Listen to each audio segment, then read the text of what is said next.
योग दिवस पर मोलतोल इंडिया में आपका स्वागत है। मैं कमल शर्मा। अंतरराष्ट्रीय योग दिवस पर हम चर्चा करेंगे कौन सी कमोडिटी में बनेगा कमाई का योग। हमारे साथ हैं चर्चा करने के लिए पृथ्वी फिनमार्ट के Manoj Kumar Jain, pro Intelli trade के दिनेश सोमानी और स्वतंत्र विश्लेषक मनीष राठी।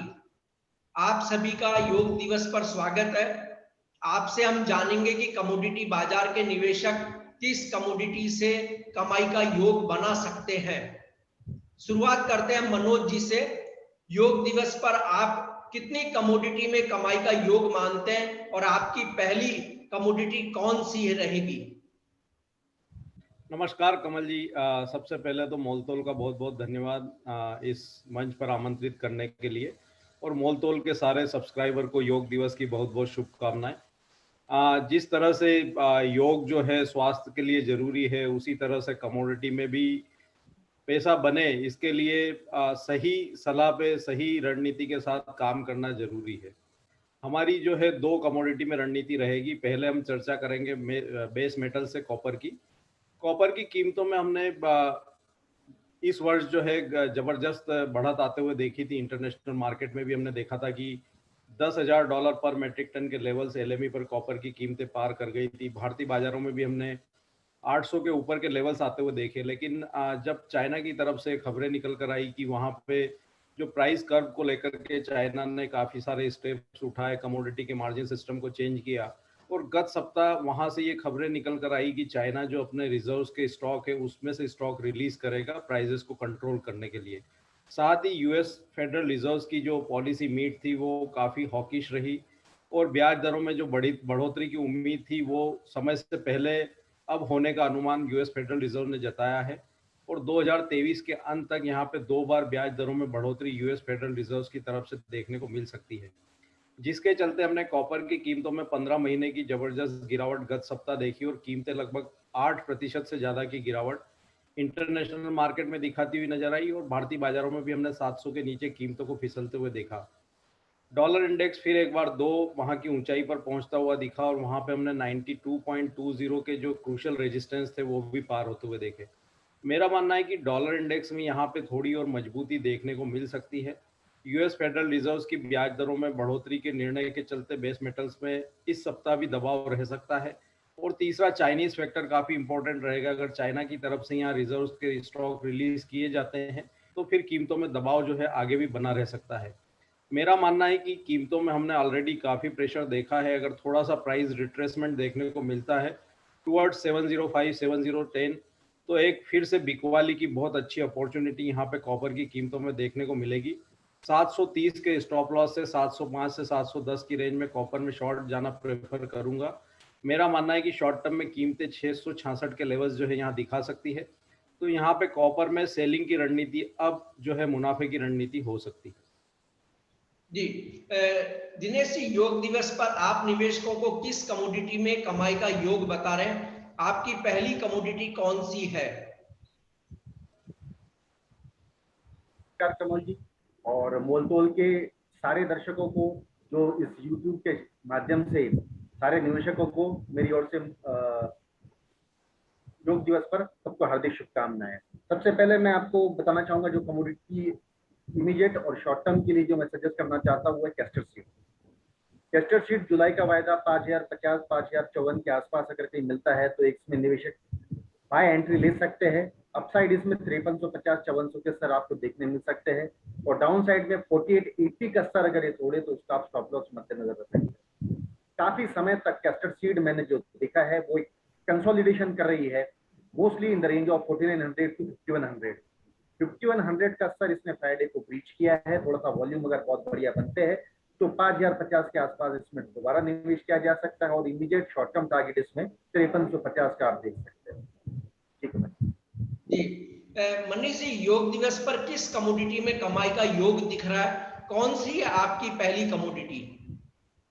नमस्कार कमल जी, आपका बहुत बहुत धन्यवाद जो मुझे इस मंच पे आके व्यू देने का मौका दिया, और योग दिवस में सभी मोलतोल के सब्सक्राइबर्स को शुभकामनाएं।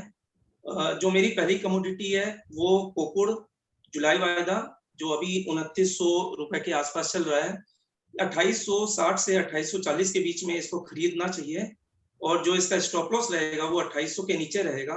पहला टारगेट इसका 3020 रुपए का रहेगा, और अगर 3020 के ऊपर भी ये बंद हो जाता है तो नेक्स्ट टारगेट इसका 3180 रुपए के आसपास का रहेगा। जी दिनेश जी, आपकी दूसरी कमोडिटी कौन सी होगी जिसमें योग दिवस पर निवेश कर सकता है कोई भी इन्वेस्टर? जी कमल जी, दूसरी कमोडिटी मेरी थोड़ी लॉन्ग टर्म कमोडिटी है। मुझे लगता है सरसों ने काफी अच्छा नीचे में एक मौका दिया है दोबारा निवेशकों को री एंट्री करने के लिए। मुझे लगता है 6450 के आसपास अगर जुलाई की सरसों मिलती है तो दोबारा इसमें री एंट्री की जा सकती है। लॉन्ग टर्म ओवरऑल पोजीशन में मुझे नहीं लगता है कि 6200 के नीचे जाने का इसमें संभावना लगता है। 6850 का जो इसका ब्रेकडाउन लेवल है, जो एक क्रूशियल रेजिस्टेंस है, वो इमीडिएट टारगेट आप देख सकते हो। 6850 के ऊपर अगर ये क्लोजिंग करता है तो ये दोबारा प्रीवियस हाई 7200-7400 के लेवल देख सकता है। तो 6450 का वेट करें, वहां पे निश्चित रूप से निवेश करें। 400 रुपए और 800 रुपए के अपसाइड टारगेट पोटेंशियल देख सकते हो। 6200 के नीचे का स्टॉप लॉस मेंटेन कर सकते। जी कमल। मनोज जी, दूसरी कमोडिटी आपकी कौन सी होगी जो योग दिवस पर इन्वेस्टमेंट के लिए एक अच्छी कमोडिटी हो? दूसरी कमोडिटी है कमल जी कच्चा तेल। कच्चा तेल यहाँ पे जब से पेंडेमिक की शुरुआत हुई थी उसके बाद से अभी यहाँ पे काफी फोकस में है।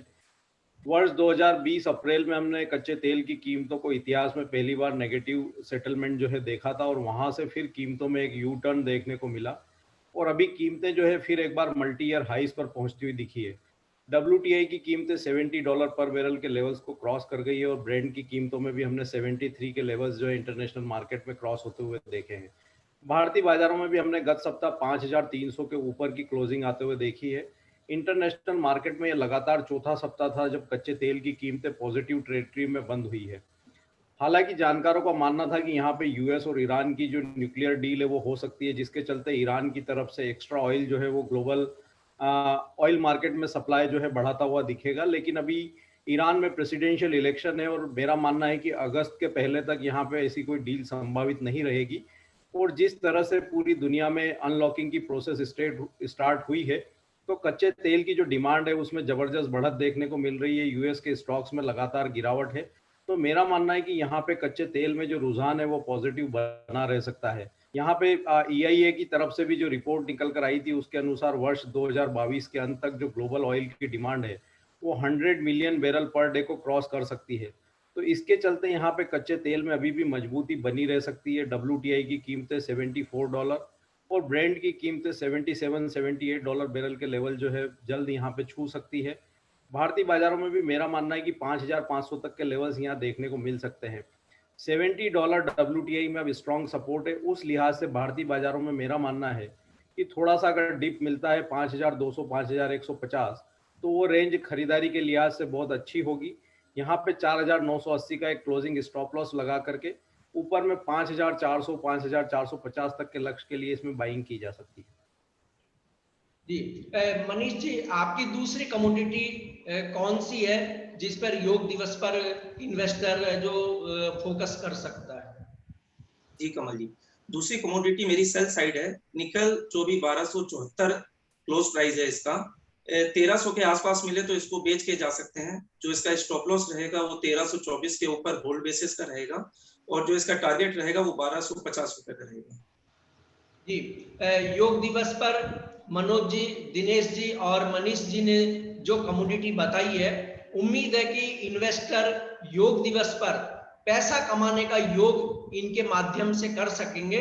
और हम अपने सभी दर्शकों को फिर से एक बार अंतर्राष्ट्रीय योग दिवस की शुभकामनाएं देते हैं। स्वस्थ रहिए, संपन्न रहिए। नमस्कार।